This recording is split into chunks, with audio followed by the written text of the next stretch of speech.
let's start with quarterbacks. Nate, I want you to kick it off. We're going to wipe back to front one more time, two more times actually. Give me your 5 through 1. Go.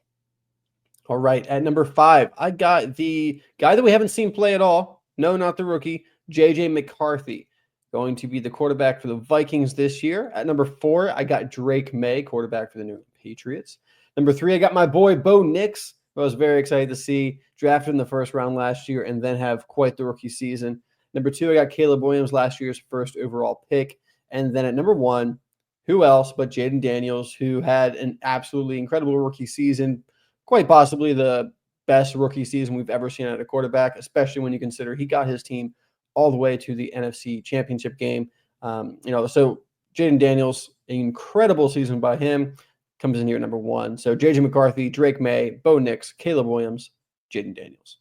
I mean, Jaden Daniels, 3,568 yards, 25 touchdowns, 9 picks. Let's see, what did he do on the ground? I don't need advanced passing. And then 891 yards on the ground. It was like Lamar Jackson-esque. It really, I'm excited about Jaden Daniels. I got him at number 1, but let me go 5 to 1 as well. Our list is very similar, but there's one omission from mine, and I'll explain why in a moment. So number 5, I have Cam Ward. Number 4 is Drake May. 3 is Bo Nix. 2, Caleb Williams. 1, Jaden Daniels. No, Nate and I did not fill out this list together. My honorable mention is J.J. McCarthy. I'm just a huge Cam Ward fan. I feel that his mentality and just the way he plays the game, cool in the pocket, he is tailor-made for the NFL. Yeah, J.J. McCarthy taking an unwanted redshirt season in his freshman year. I'm not going to say that that's going to hold him back mentally, because obviously I'm sure he was still hitting the playbook, still watching film, or at least watching his game on TV, his team on TV. But Cam Ward is coming in fully physically healthy. J.J. McCarthy still has to shake a little bit of rust off, not playing in a year, and obviously a knee injury. Not the best thing. Like what I've seen, just the little clips from Cam Ward so far in training camp. I'm sure you saw the play that he rolled out, threw it all the way across the field and pretty far as well. Yeah, Cam Ward, he's got that. That's like a signature move, the rollout, throw across the field deep. He's got that down. I'm really, really excited to watch Cam Ward. I think it's actually crazy. Like, he's like the least talked about first overall pick as a quarterback. Do you think it's because he went to Tennessee?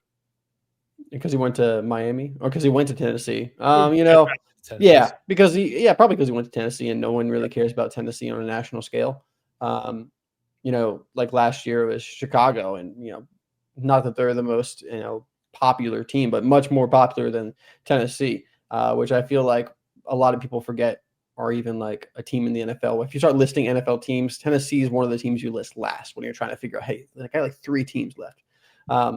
So yeah, it's kind of unfortunate because I think Cam Ward set up for a really big season. It's just the reason that I don't have Cam Ward in my top 5, because I wanted Cam Ward in my top 5, because I would not be surprised if Ward ends up being the 3rd best quarterback out of this group. We've listed 6 quarterbacks between last year and this year. And I had to put J.J. McCarthy at number 5, even though he, like you said, he's coming off the injury.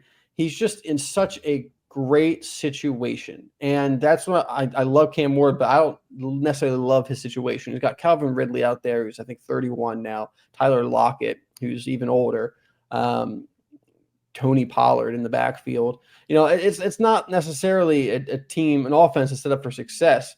Their quarterback's an offensive mind, so their head coach is offensive mind, so might have something going there. But J.J. McCarthy, he's going to be throwing the ball to Justin Jefferson, Jordan Addison, T.J. Hawkinson. He's got Kevin O'Connell as his coach. Everything we saw what they did last year with Sam Darnold. J.J. McCarthy doesn't have to be that incredible for him to have a really good season. So yeah, I kind of had to lean J.J. McCarthy just because of the situations when you compare these two guys. But I'm very excited to see Cam Ward. Me too. I think part of it too is a lot of people were just kind of doo-dooing on the Titans wide receiver room. And we'll get to the latest revelation there in a second. It's not the best room. I know you're not the biggest Calvin Ridley fan, but he can be a productive wide receiver 1 for Cam Ward, admittedly. You got Tyler Lockett there, who has been, if anything, a very competent NFL wide receiver. A bunch of years over 1,000 yards. They got Van Jefferson on the other side. And there's a lot of question marks behind that as well. But the biggest, no longer question mark is Treylon Burks is gone. waived with an injury settlement. He broke his collarbone in practice. I mean, admittedly, Nate, I don't think we were expecting anything from him this year, right? Maybe he just needed a No. fresh start. I don't know. Some time to get his body right. I don't know what to say about him at this point, really. Yeah, I mean, it's unfortunate. I had a lot of Treylon Burks. The Tennessee Titans look really bad. I think we had already determined this, but it looks continually worse as we keep going. That trade where they traded away AJ Brown for the first round pick to go them pick Treylon Burks. But yeah, I mean, I think Burks is just kind of, unfortunately, just kind of a lost cause at this point. And I mean, I don't want to say it's purely talented because he hasn't been healthy since he's been in the league. That's another Yeah. part of it. I mean, like you can argue about his talent, but he also hasn't been healthy, and that's just unfortunate. The best ability is availability. So, he was a first round pick, injury history or not. First round wide receivers, they're always going to get another shot, at least another one. I mean, Jalen Rager still in the league. Yeah. So these guys, they move around a little bit. Laquan Treadwell was the I was about prime to say example. Treadwell Yeah. we're still kicking around like last year, I think, Yeah. so I don't know if he's anywhere this year. I haven't looked. I haven't cared to look until I just mentioned him now, honestly. But, I think all that aside, and maybe not having a big spotlight on Cam Ward will be a good thing for him. A lot of times these guys, they go into a place, a big city. The Giants are a prime example, where regardless of if they think the team's going to be good or not, this is it's New York City. It's the Giants, the most popular team in the biggest city in our country. I don't know if Los Angeles has more people. It doesn't matter. Still, it's a huge market for sports in general. So there's a big spotlight on you there. So going to be interesting. I'm excited about Cameron Ward. I'm still excited about JJ McCarthy. I want to see him play this year. So looking forward to see what he does. Nate, let's talk tight ends. We're going to do it 5 through 1 yet again. And Nate, please kick it off for me. All right. Here at number 5, I got JT Sanders, Jatavion Sanders, tight end for the Carolina Panthers. Number 4, I got this year's rookie, Mason Taylor, tight end for the New York Jets. And then number 3, I got Tyler Warren. Number 2, I got Colson Loveland, who was the first tight end off the board in the NFL draft this past year. And then number 1, last year's absolute tight end stud, Brock Bowers, who just lit the league on fire with how he played. We were all scared about Brock Bowers because of Kyle Pitts. And then he said, I don't care about Kyle Pitts. I'm just going to be the best tight end you guys have ever seen for a rookie season. It was amazing. It really was. I did not expect that from Brock Bowers, as much as I like to see it, and no, we're not related. So, but if Brock wants to, throw me some money, I'll take it. All right, let's do my 5 through 1. Then we can discuss it. Number 5, a seemingly forgotten man, Theo Johnson. Number 4, JT Sanders. Number 3, Colston Loveland. Number 2, Tyler Warren. And number 1, Brock Bowers. So we have a lot of the same guys. Nate, I omitted Mason Taylor from the list. And it's not that I do not like Mason Taylor. I'm a huge Mason Taylor fan, a stan. Obviously. If you will. But I think the sky's going to be the limit for Theo Johnson. We saw him coming on late last year. Unfortunately, he got injured. I mean, I would say that Mason Taylor, right now, both Mason Taylor and Theo Johnson on our lads. Again, I use our lads during the offseason. NFL depth charts do not have to become official until the end of the preseason. So our lads gives you the best, as up to date as it could be. I know a lot of it's speculation, but still they're fairly accurate.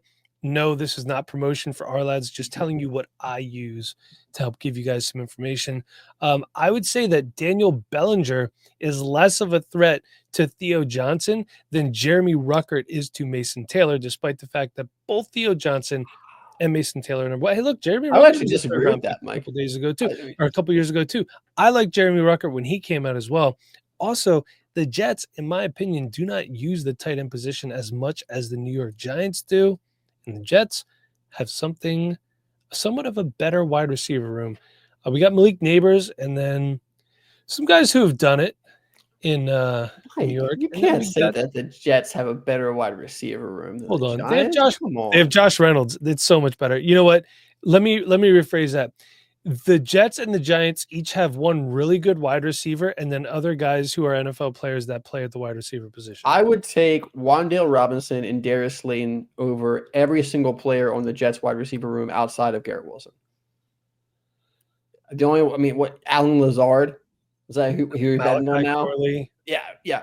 I mean, the Giants have 3 wide receivers I feel comfortable actually putting on NFL field. The Jets have 1, We maybe can 2. agree on this then. The Jets have a better receiving back than the Giants do. Brees Hall. I don't even know about. I don't know. Tyrone Tracy's pretty good. He's a Yeah, converted but wide receiver. Tyrone Tracy's a good receiving Cam back. Scatterbo is really good Cam too at Scatterbo is a receiving. good receiving back. Brees Hall is better at that than both of them. And Brees we've Hall's seen pretty him good. do it in the NFL But too. I will say Daniel Bellinger is better than Jeremy Rucker. You think so? Absolutely. Look at their stats. They're not even. Bellinger probably did something in 1 year that Rucker hasn't even done at all. Yeah, I liked Rucker as a prospect, but he hasn't done jack in the NFL. I know, and I think that might just be being with the Jets. But JT Sanders, I think sky's going to be the limit down there in Carolina. We have Colston Loveland flipped as you and I have all season between Warren and Loveland. Honestly, and pick your poison. I mean, both are going to be really good. I'm really excited about Colston Loveland. I think there's more. I almost want to say there's more target competition on the Bears, but then again, the Colts have Josh Downs, Michael Pittman Jr., Alec Pierce. I mean, Adonai Mitchell, he's good. I don't know if he actually is going to play at all and do anything, but he's talented at least.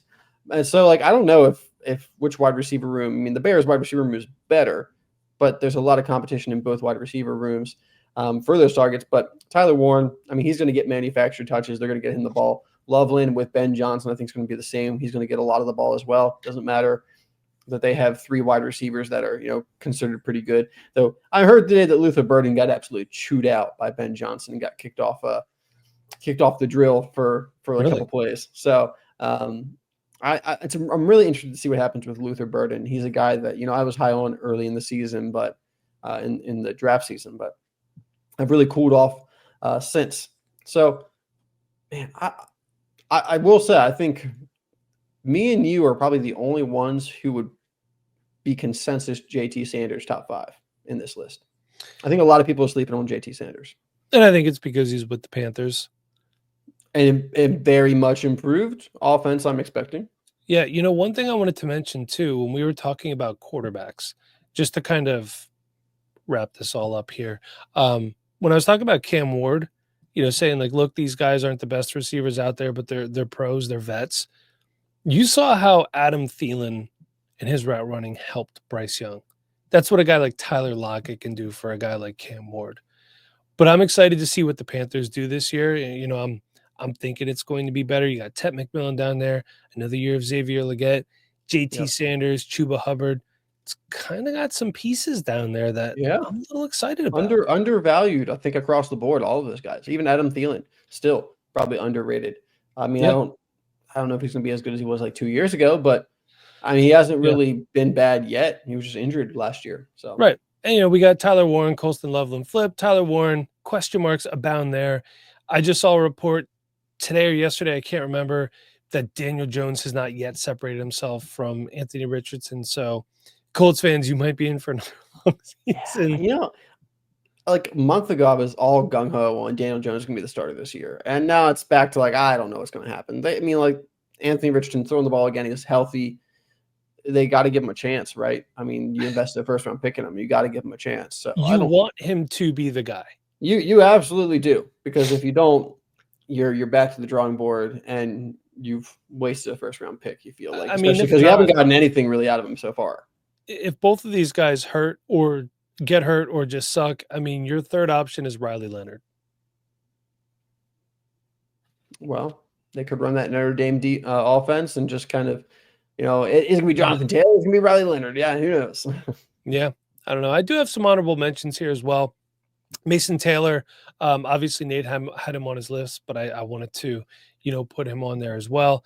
Got Terrence Ferguson out in LA. I don't think he's going to do much this year, but I like him as a, future prospect. Elijah Arroyo, with Noah Fant no longer being in Seattle, although I did see some reports that AJ Barner has looked very good in Seahawks camp. Got Gunnar Helm. I said that last week. I said, watch out for AJ Barner. Yeah, exactly. We got Gunnar Helm also of the Titans. He's third on the depth chart right now, but I think it's only a matter of time. And then, Ben Sinnott, we really liked him last year. Didn't get a lot of runs. Zach Ertz is back again, but he could be a nice cheap. I think Thank of you. all the guys you mentioned, Ben Sinnott. I mean, I think Terrence Ferguson is the best chance to get into the top 5, but I think Ben Sinnott might have the best chance of all of them. Like, I don't know about the actual chance, but I think he has the talent out of all of these guys to, get up there pretty like to the number 4 spot on this list probably. It's going to be hard to get into the Colson Loveland, Tyler Warren, Brock Bowers tiers. Yeah. But I think Ben Sinnott, it's just a matter of time. We didn't really get to see him last year, but it's because Zach Ertz was in front of him. I think he's just kind of like, we're just waiting for the breakout. I'm not giving up yet. I think it's going to be coming. I'm not sure if it's this year. Zach Ertz is still there. Maybe it's next year, but I think there's something with him. Yeah. 3rd year tight end breakout. So that's all we got for you guys. Make sure you come check us out on YouTube, patreon.com/Dynasty Rewind. Become a member of the channel. What else? Hit up the store. Get a shirt like what Nate is wearing right now. And links to that on our website, dynastyrewind.com. I got an article I'm going to be working on soon, and you can get a link for the merch. There's other great articles as well. Some rankings on there for you. So definitely check that all out. Till next time, for Nate, I'm Mike. Thank you for listening.